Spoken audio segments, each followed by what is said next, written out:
Welcome to waves media Telugu.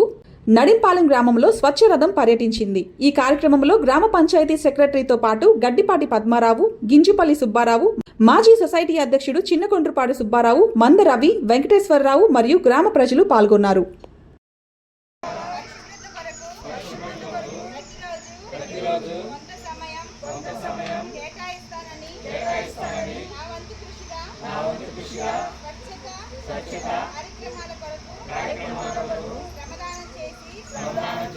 పరిశుభ్ర Andhra Pradesh